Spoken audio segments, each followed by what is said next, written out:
Hello मेरे प्यारे बच्चों, जैसा कि आप लोग जानते हैं कि हम लोग सांख्यिकी पढ़ रहे हैं और इस सांख्यिकी के पढ़ने के दरमियान में हम लोगों ने माध्य का फॉर्मूला तक पढ़े थे और आज हम जहां तक पढ़े थे थोड़ा सा रिवीजन करना चाहेंगे कि हम लोगों ने अपवर्जी विधि और समावेशी विधि पढ़े थे और हम लोगों ने यह भी जाना था कि अपवर्जी विधि में रहना अनिवार्य है। यदि कोई बस चीज आंकड़ा समावेशी में आ जाए तो अपवर्जी में बदलने के लिए हम 0.5 जोड़ते हैं या घटाते हैं। फिर हम लोगों ने उच्च सीमा और निम्न सीमा के बारे में जाने और उसी के दरमियान में वर्ग चिन्ह के बारे में भी पढ़े थे। और वर्ग चिन्ह क्या होता है कि उच्च सीमा और निम्न सीमा का औसत ही हम लोग का वर्ग चिन्ह कहलाता था। उसके बाद हम लोगों ने माध्य पढ़ा था और माध्य का फॉर्मूला हम लोगों ने क्या पढ़ा था कि सिग्मा एफ एक्स बटे सिग्मा एफ, जहां पे हम इसे सिग्मा बोलते थे, इसे बारंबारता, इसे वर्ग चिन्ह बोलते थे और ये जो सिग्मा होता था संख्याओं का योग होता था। और इस तरह से हम लोगों ने माध्य निकालना तो सीख लिए थे, लेकिन वहां पे कुछ छोटी छोटी बिंदु होती है, हम उस माध्य के दरमियान में समझते हैं और फिर इस पे थोड़ा सा ऑब्जेक्टिव लेंगे, फिर हम लोग का बहुलक अर्थात उसके आगे का टॉपिक पढ़ेंगे। तो चलिए हम लोग जानते हैं, आज हम लोग सबसे पहले जानेंगे पूर्ण संख्या क्या होता है। आखिर पूर्ण संख्या क्या है? पूर्ण संख्या जो होता है वो 0 से शुरू होकर हमारा कहां तक? अनंत तक, अर्थात 0, 1, 2, 3, 4, 5, यह अनंत तक चली जाएगी, यह सारी हो जाती है पूर्ण संख्या। उसके बाद हम लोग को जानना है प्राकृत संख्या के बारे में कि प्राकृत संख्या क्या है। प्राकृत संख्या अर्थात हम लोगों ने बचपन से ही पढ़ा था कि गिनती की संख्या को प्राकृत संख्या कहते हैं, अर्थात हम लोग का जो गिनती शुरू होती थी वो 1 से शुरू होती है, अर्थात 1 से लेके 2, 3, 4 इस तरह से भी कहां तक चले जाएंगे तो अनंत तक चली जाएगी। फिर हम लोगों को पढ़ना है विषम संख्या और सम संख्या क्या होती है। जैसे कि हम लोग जानते हैं कि ये जो सम संख्या होता है वो 2 से विभाजित होना चाहिए, उसे सम कहते हैं, और जो 2 से विभाजित ना हो उसे हम लोग विषम कहते हैं। अर्थात यदि हम लोग को सम संख्या जानना हो तो सम संख्या हम लोग बोलेंगे सम संख्या जिसे हम लोग 2 से विभाजित हो सके, अर्थात 2, 4, 6, 8 इस तरह से डॉट डॉट के भी कहां तक? अनंत तक हो सकती है। फिर हम लोग जानेंगे कि विषम संख्या क्या है। यह विषम संख्या क्या होती है? वैसी संख्या जो 2 के अलावा सभी संख्या से विभाजित हो हम लोग बोलते हैं विषम संख्या, अर्थात 1, 3, 5, 7 इस तरह से हो जाता है ये विषम संख्या। फिर हम यहाँ पे हम लोग एक बात जानेंगे कि भाज्य संख्या क्या होता है और भाज्य संख्या क्या होता है। भाज्य संख्या जो होती है जो एक और स्वयं के अलावा दूसरी संख्या से विभाजित हो उसे हम लोग कहते हैं भाज्य संख्या। अर्थात क्या एक हमारा भाज्य संख्या होगा? एक जो है सिर्फ 1 से करती है, स्वयं से करती है, वो भाज्य संख्या नहीं होगा। क्या 2 हो सकते हैं? तो यहाँ पे बच्चे, बहुत सारे बच्चे जो होते हैं वो 2 से शुरू कर देते हैं और कंफ्यूज हो जाते हैं, उनका गलत हो जाता है, क्योंकि 2 जो है वो भाज्य संख्या नहीं है, क्योंकि 2 स्वयं और 1 के अलावा किसी और संख्या से नहीं विभाजित होती है, इसलिए वो भाज्य संख्या नहीं होती है।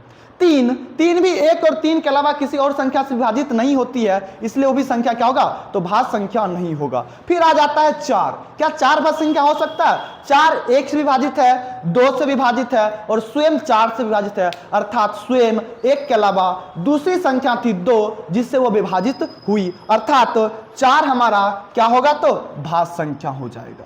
4 यदि भाज्य संख्या होगा तो 4 से आगे देखते हैं क्या 5 भाज्य संख्या है? नहीं। 6 है? हाँ 6 है, जो 2 और 3 और स्वयं से भी और 1 से भी विभाजित हो रहा था 6। 7 होगा? 7 भी नहीं होगा, 8 हो जाएगा। इस तरह से हम लोग अनंत तक क्या कर सकते हैं? भाज्य संख्या हम लोग निकाल सकते हैं। फिर आती है अभाज्य संख्या। ये अभाज्य संख्या किससे बोलते हैं? अभाज्य संख्या जो होता है वो स्वयं और 1 के अलावा किसी दूसरी संख्या से विभाजित ना हो उसे हम लोग बोलते हैं भाज्य संख्या।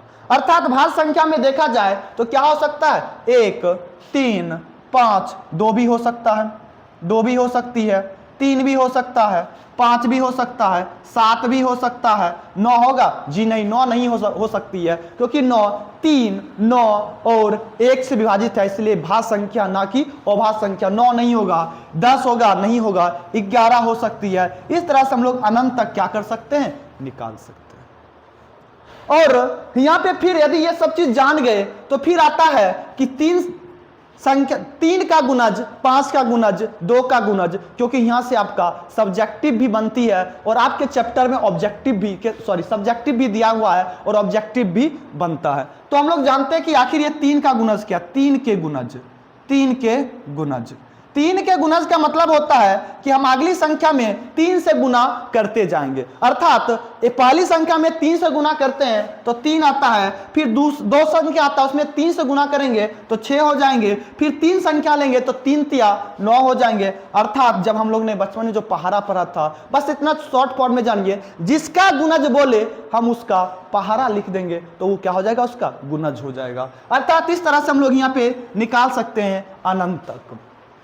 फिर यहां पे यदि पूछ दे कि 10 संख्या का गुणज क्या होगा, 10 के गुणज, 10 के गुणज, तो क्या हो जाएंगे, हम लोगों ने क्या बोला, बस डायरेक्ट पहाड़ा लिख देना जहां से पहाड़ा शुरू होता है। कहां से शुरू होता है, तो 10 से 10, 20, 30, 40, अर्थात ये भी कहां तक, अनंत तक। यदि यहां तक समझ में आ गई है तो आप लोग कमेंट में बताइएगा कि 5 के गुणज क्या क्या होंगे, 5 के गुणज क्या क्या होंगे, 5 के गुणज क्या क्या होंगे। 5 के गुणज आप लोग कमेंट में बताइए और कमेंट कीजिए कि आपको ये सेशन जो चल रही है माध्य का, बस अर्थात सांख्यिकी के चैप्टर में, क्या आपको समझ में आ रही है। यदि समझ में आ रही है तो कमेंट करें इस चीज का आंसर क्या होगा। फिर हम लोग पढ़ेंगे कि प्रथम n प्राकृत संख्या का योग क्या होता है, और n प्राकृत संख्या का जो योग होगा, n हम लिखेंगे n, प्रथम n प्राकृत संख्या का योग, प्रथम n प्राकृत संख्या का योग। प्रथम n प्राकृत संख्या जो योग होता है वो फॉर्मूला आता है n+1/2, ये हो जाता है प्रथम n प्राकृत संख्या का योग।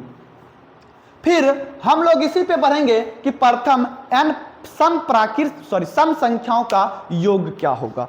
सम संख्या है तो क्या हो जाएंगे, तो प्रथम n सम संख्या का योग। यदि इसको देखा जाए तो इसका फॉर्मूला बनता है n+1, ये हो जाते हैं हमारे सम प्राकृत संख्या सम संख्या का योग। फिर हमारा नेक्स्ट आएगा कि प्रथम n विषम संख्या का योग, विषम संख्या का योग, विषम संख्या का योग। यदि हमें प्रथम n विषम संख्या का योग निकालना हो तो इसके लिए होता है n, क्या हो जाता है, n। यदि हम लोग एग्जाम्पल से समझते हैं, यदि एक एग्जाम्पल लेके समझते हैं, यदि बोल दे 10 प्रथम सम संख्या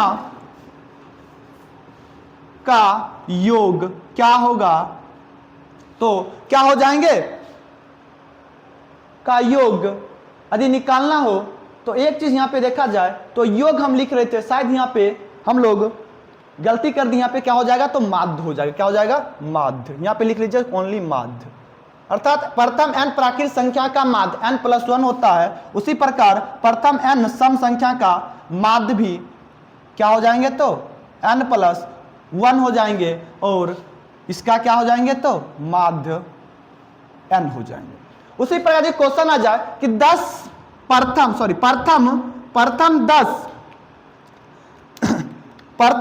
10 सम संख्या का माध्य क्या हो जाए, माध्य। तो n का मान कितने दिए हैं, n का मान 10 दिया हुआ है, n का मान यदि 10 दिया हुआ है, n और सम संख्या क्या होता है, n+1, n का मान 10 है, +1 = 11, ये हो जाएंगे इसके आंसर। यदि यहां तक समझ में आ गई है तो फिर हम लोग आगे चलते हैं और इस पे हम कुछ ऑब्जेक्टिव लेते हैं और ऑब्जेक्टिव लेकर समझते हैं कि फिर ये ऑब्जेक्टिव कैसे बनती है। तो चलिए, यदि आप लोग स्क्रीनशॉट लेना चाहते हैं तो ले सकते हैं और फिर हम लोग आगे बढ़ते हैं। यदि स्क्रीनशॉट हो गई हो तो चलिए हम इसे क्या करते हैं, तो साफ करते हैं।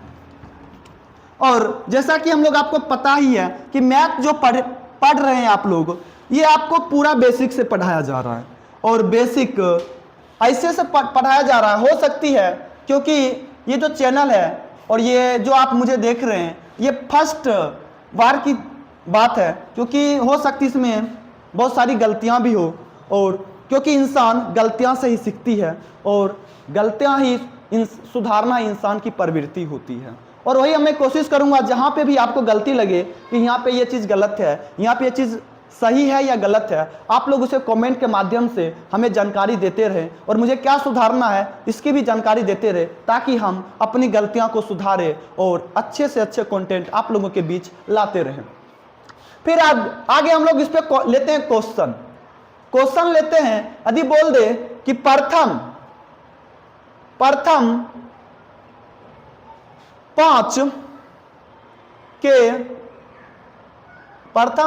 के गुणज, प्रथम 5 के गुणज के माध्य निकाले। क्या निकाले? माध्य निकाले। प्रथम 5 के गुणज, और हम लोगों ने 5 के गुणज के बारे में क्या पढ़े थे कि जो संख्या होती है 5 का गुणनफल जो होता है वो गुना होता है, अर्थात पहाड़ा शॉर्ट फॉर्म में कहा जाए तो क्या हो सकता है 5, और गुणज में है 5, क्या क्या हो सकता है 5 का गुणज 5, 10, 15, 20 और 25, क्योंकि हमें 5 ही बोला। प्रथम 5 के गुणज के माध्य, प्रथम 5 के गुणज,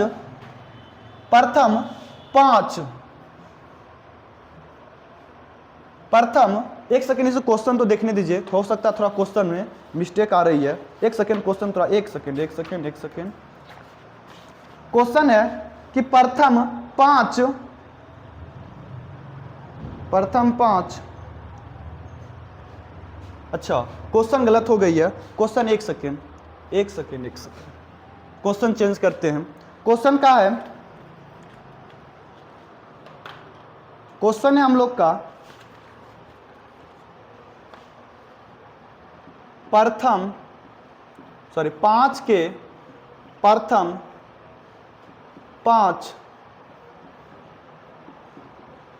गुणज का माध्य निकाले। उसी दरमियान में एक और क्वेश्चन लेते हैं, और अगली क्वेश्चन यदि कह दे कि 1, 4, x, 5 तथा 12 का माध्य 7 है, तो x का मान निकाले। x का मान निकाले। इस तरह से यदि क्वेश्चन आ जाए, या एक और क्वेश्चन ले लेते हैं, एक क्वेश्चन और ले लीजिए। यदि 5 परीक्षणों में x + 2, x + 4, x + 6 एवं x + 8 का माध्य 11 हो तो x का मान निकालें। यदि इस तरह से क्वेश्चन दे दे और ऑप्शन भी ले लीजिए, यदि इसका ऑप्शन ए 5, इसका दे दे 6, इसका सी दे दे 7, इसका दे दे 8, फिर इसका ऑप्शन ले लीजिए, इसका ऑप्शन लीजिएगा 6, बी ले लीजिए ऑप्शन 8, सी ऑप्शन ले लीजिए 13 और डी ऑप्शन ले लीजिए 9। फिर हम लोग इसका ऑप्शन लेते हैं, इसको हम लोग डायरेक्ट निकालेंगे, ऑप्शन नहीं लेंगे, और हम लोग आगे बढ़ते हैं, और आगे बढ़ने के दरमियान में हम लोग देखते हैं कि 5 के प्रथम 5 गुणज, 5 के प्रथम 5 गुणज क्या हो सकते हैं 5, 10, 15, 20, 25, और इन संख्या का बोला है माध्य। हम लोग क्या जानते हैं, माध्य होता है कुल संख्या का योग बटे कुल संख्या लेते हैं। तो क्या, क्योंकि ये क्या है अवर्गीकृत आंकड़ा है, तो क्या हो जाएंगे 5 + 10 + 15, क्योंकि माध्य बराबर तहीन होते फॉर्मूला, क्या हो जाएंगे तो 5, 10, 15 + 20 + 25 बट कितनी संख्या है? 5 संख्या, 1 2 3 4 और 5 हो जाएंगे। तो इसको हम जोड़ेंगे तो क्या हो जाएंगे? 10 5 15, 15 15 30, 30 20 50, 50 5 55, 55 20 क्या हो जाएंगे? 75/5। अर्थात जब इसको हम काटेंगे तो 15 पचे क्या होता है? 75। अर्थात इसका आंसर हो जाएंगे 15। ये हो जाएंगे इसके मान।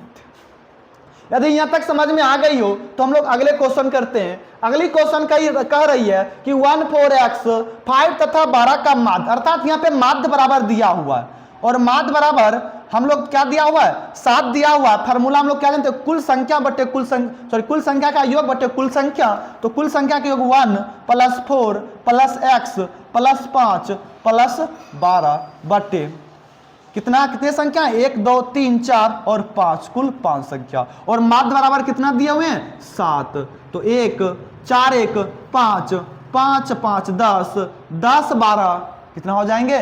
22 प्लस x बटे 5। जब इसको कोना कोनी गुना करेंगे तो क्या हो जाएंगे? 7 5 35, इसको गुना करेंगे तो 22 प्लस x हो जाएगा। अर्थात 22 प्लस x बराबर हम लोग 35 लिख सकते हैं या नहीं लिख सकते हैं? यदि लिख सकते हैं तो उसके दरमियान में हम लोग आगे बढ़ते हैं। मानिए ये x ये प्लस में 22 है, उधर जाके कितना हो जाएगा? तो माइनस में 22 हो जाएगा। यदि माइनस में 22 हो जाएगा, जब इसको हम लोग घटाएंगे तो 8 35 में 22 घटाएंगे तो कितना बचेगा? 13। अर्थात x का मान कितना हो जाएगा? तो 13। ऑप्शन नंबर बी सी हमारा सही आंसर है। यदि इस तरह से समझ गए तो चलिए हम लोग नेक्स्ट क्वेश्चन में चलते हैं, क्योंकि यहाँ पे बहुत सारे बच्चे x को छोड़ के फिर निकालते हैं, जिसके कारण उनका सोल्यूशन क्या हो जाता है? तो गलत हो जाता है। ये देखो इसको, ये देखो पढ़ रही है, थोड़ा पढ़ाई पे ध्यान दे। आंटी जी बगल में है, यदि मम्मी जी है तो बगल से इधर थोड़ा घुराओ। आंटी जी मारिए इसको कान में, पढ़ नहीं रही है, बकवास कर रही है। देखिए मोबाइल चला रही, रील्स देख रही है। तू क्या दांत दिखा रहा है? तो रो बोल रहे हैं ताऊ पर, क्योंकि पढ़ाई ही इंपॉर्टेंट है। आजा इधर ध्यान दे। और इधर ध्यान देते हुए हम लोग आगे बढ़ते हैं। और जैसा कि आप लोग देख रहे हैं कि इसका मन तो आ गया। अब वो हंस रही है, वो देखो कन खुसरी कि हमारा सर जी नहीं बोले हैं। अरे तोरो बोले हैं, ताऊ पढ़ ले। समझ में आ गया? पढ़ इधर आ जाओ। यदि 5 परीक्षण में इतना मान दिया हुआ है, यदि इतना मान दिया है तो चलिए हम लोग निकालते हैं क्या चीज? x का मान निकालने बोल रहा है, माध्य दिया हुआ है। तो हम लोग क्या जानते हैं? माध्य बराबर फार्मूला, माध्य बराबर होता है जो कुल संख्या होता है बटे कुल संख्या का योग बटे कुल संख्या। कुल संख्या क्या क्या दिया हुआ है? x + 2 plus x + 4 plus x + 6 plus x + 8। और कुछ दिया हुआ है? नहीं। और यहाँ पे बच्चे बहुत ही गड़बड़ाते हैं। क्या गड़बड़ाते हैं कि ये इस संख्या को गिन लेते हैं और गलत कर लेते हैं। क्वेश्चन में देखिए कि हर एक जगह डॉट दिया हुआ है। कितनी संख्या है? 1 2 3 4 और 5, क्योंकि यहाँ पे क्वेश्चन में ही 5 संख्या दिया हुआ है। तो कुल संख्या हमारा कितना हो जाएगा? 5। और माध्य बराबर हम लोग को 11 दे दिया और x का वैल्यू बोल रहा लाने के लिए 11 बराबर, इसको जोड़िए कितना हो जाएंगे? पहले हम लोग क्या करते हैं कि चर राशि को जोड़ लेते हैं, अचर राशि को जोड़ लेते हैं, उसके बाद चर को जोड़ लेंगे। तो चलिए 2 4 2 6 6 6 12 12 8 20 20 प्लस x कितना है? 1 2 3 4 और 5 कितने हो जाएंगे? तो 5x बटे में कितना? 5। अब यहाँ पे हम लोग करते हैं क्रॉस मल्टीप्लीकेशन। जब क्रॉस मल्टीप्लीकेशन करेंगे तो हो जाएंगे 20 प्लस 5x, क्योंकि इस संख्या को जब हम 1 से गुना करेंगे तो वही संख्या हो जाएगा, और 11 को हम जो 5 से गुना करेंगे तो 11 5 कितना हो जाएगा? 55 हो जाएगा। अर्थात 5x ये प्लस उधर जाके माइनस हो जाएगा, 55 - 20। अर्थात x बराबर 55 - 20, ये गुना में उधर जाके क्या हो जाएंगे? भाग में 5। अर्थात x बराबर जब इसको घटाइएगा तो घटाने के बाद 5 अर्थात 35 बचेगी, और 5 से जब इसको काटिएगा तो 7 बार में कटेगा। अर्थात x बराबर 7। थाला फॉर अ रीजन। IPL चल रही है, इसका मतलब सोचिएगा कि ये 7 आ गया। अर्थात ये 7, ये मत समझिएगा कि थाला फॉर अ रीजन। ये 7 जो आया है ये आया है माध्य, अर्थात 7। ऑप्शन नंबर सी से क्या हो जाएंगे? ऑप्शन नंबर सी अब 7 हमारा इसका माध्य हो जाएंगे 7, अर्थात x का जो वैल्यू है, x का जो वैल्यू है वो 7 है, माध्य 7 नहीं, क्योंकि माध्य 11 दिया हुआ है, अर्थात x का जो वैल्यू आ जाएगा वो कितना क्या हो जाएगा, तो वो 7 हो जाएगा। यदि इस तरह से ऑब्जेक्टिव समझ में आ गई हो तो शायद हो सकती है आपको हद तक ऑब्जेक्टिव बन जाए। मैं कोशिश करता हूं कि 7वीं ऑब्जेक्टिव लेके चलूं और समझाते चलूं।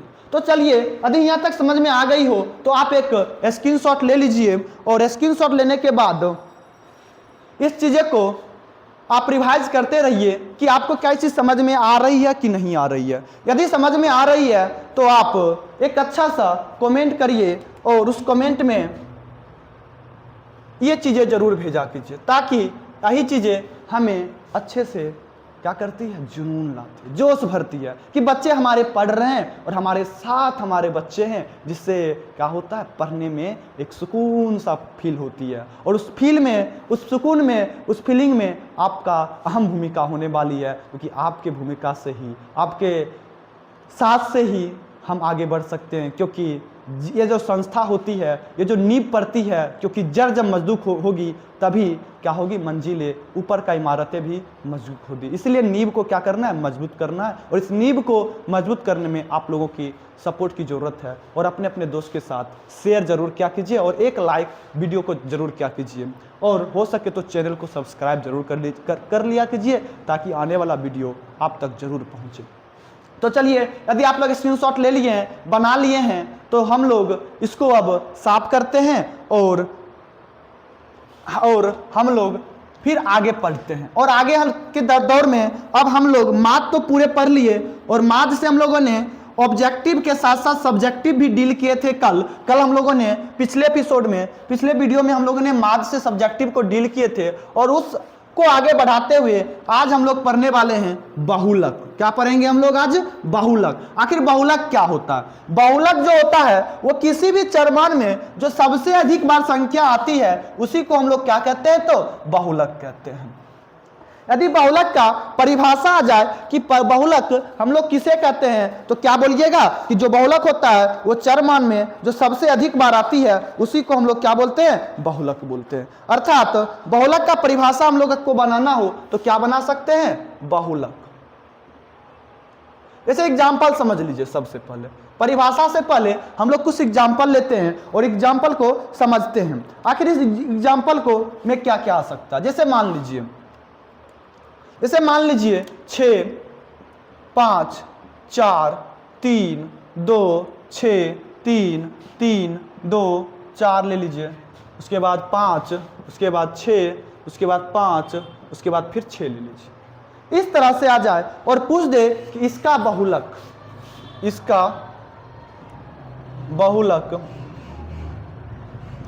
क्या हो। यदि इस तरह से पूछ दे बहुलक क्या होगा, तो हम उससे क्या जानेंगे, जो सबसे अधिक बार आएगी वही उसका क्या होगा, बहुलक होगा। यदि बहुलक का परिभाषा हो तो हम लोग क्या बोलेंगे, यदि किसी आंकड़ों में, यदि किसी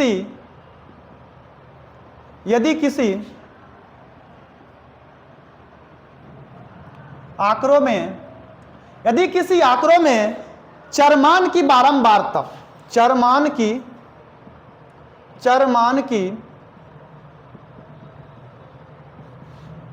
बारंबारता सबसे अधिक बार दिया हो, जो चरमान की जो बारंबारता होती है वो क्या दिया हो, सबसे अधिक दिया हो, तो उसे सबसे अधिक, यदि किसी आंकड़े में चरमान की बारंबारता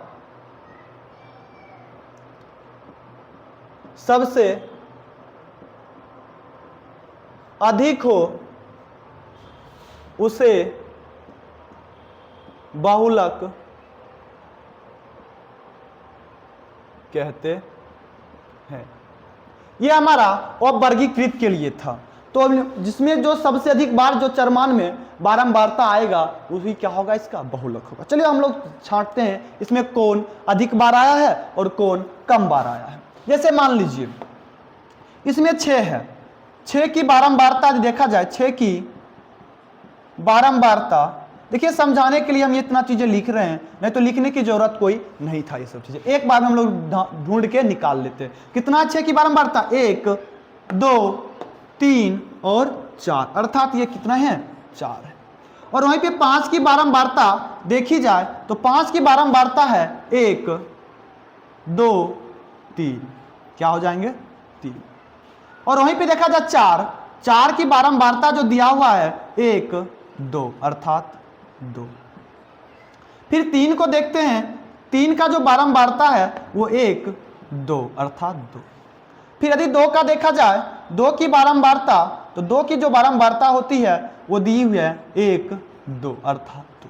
और हम लोगों ने क्या जाने कि यदि किसी चीज का बहुलक निकालना हो, यदि उसकी बारंबारता जो सबसे अधिक बार होती है वही उसका क्या होता है, तो बहुलक होता। अर्थात 6 की बारंबारता अधिक बार है, इसीलिए इसका बहुलक क्या हो जाएंगे, तो 6 हो जाएंगे। कितना हो जाएंगे 6, ये हो जाएंगे इसके आंसर। यदि समझ में आ गई है तो इसे लिखिए और फिर हम इसे साफ करते हैं और फिर हम लोग चलते हैं इसके आगे।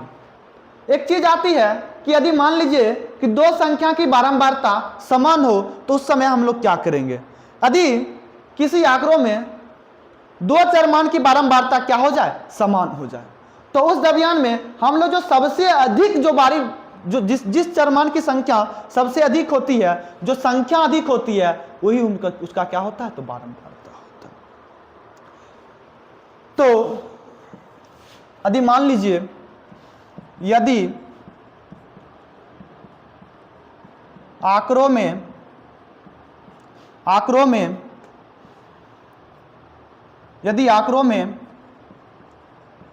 चरमान की बारंबारता,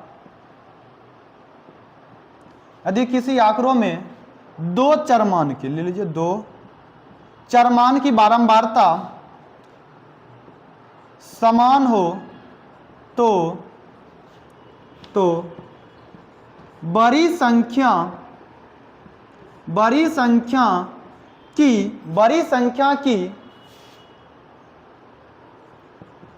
बारंबारता ही बहुलक होता है। जैसे मान लीजिए एग्जाम्पल हम लोग लेते हैं 0, जैसे एग्जाम्पल ले लेते हैं 0 2 4 0 2 4 3 2 4 और ले लीजिए 4 3 5 और 2 4। यदि इस तरह से आ जाए एग्जाम्पल तो हम इसको समझते हैं कि कैसे निकालेंगे।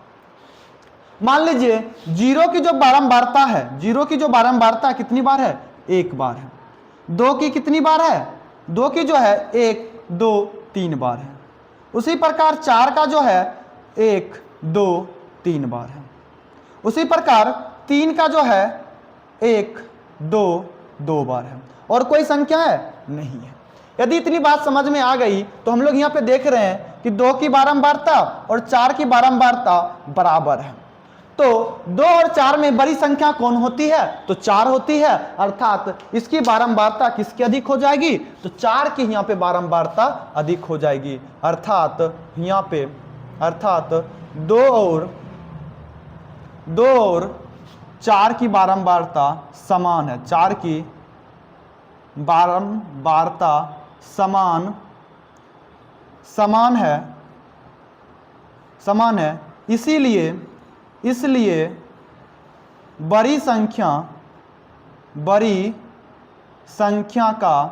बड़ी संख्या का बारंबारता बहुलक होगा। बड़ी संख्या का बारंबारता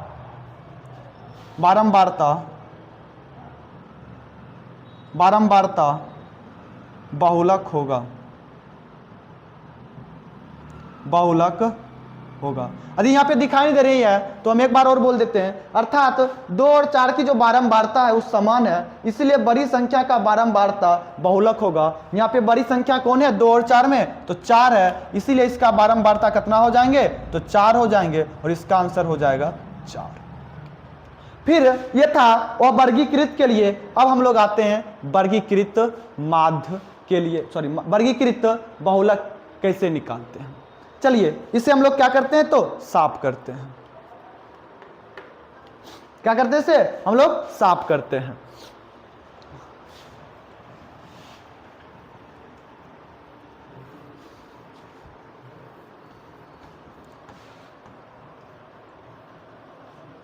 और यहां तक ये समझ में आ गई है तो आज के लिए बस यहीं रोकते हैं। और क्योंकि वीडियो बहुत ही लंबी हो जाती है, जिसके कारण अपलोड करने में या एडिट करने में, और शायद ये न्यू चैनल है तो आपको बोरिंग भी लगती होगी, क्योंकि अभी मेरी आवाज़, मेरी लैंग्वेज अभी आपको समझ में नहीं आती होगी। जब आपको हमारी लत लग जाएगी तो उस समय भी आपको क्या होगा, तो हमारा हर एक बात अच्छा लगना शुरू हो जाएगा। तो इसीलिए हम लोग कल, क्योंकि ये जो टॉपिक है और वर्गीकृत, यहाँ पे हम लोग फार्मूला के साथ साथ क्या होगा, इस पे एग्जाम्पल भी लेने होंगे। यदि आप लोग फार्मूला जानना चाहते हैं तो हम लोग बहुलक बराबर फार्मूला लिख देते हैं।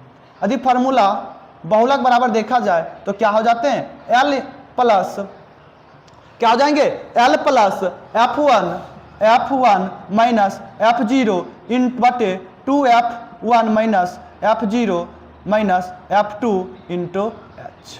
ये होते हैं बहुलक के लिए सूत्र। अब इस सूत्र पे हम लोग क्या L होता है, क्या F1 होता है, इसको करेंगे कल अगले दिन, क्योंकि आज के लिए बस इतना ही रखते हैं। और कहा गया है कि सफलता का मंजिल यूं ही आसान नहीं होता, असफलता की दुख सहनशील नहीं होती, यूं ही कोई बिहार टॉपर नहीं बन जाते हैं मेरे दोस्त, क्योंकि ये सफलता के लिए अंधेरा भी उजाला से कम नहीं होती।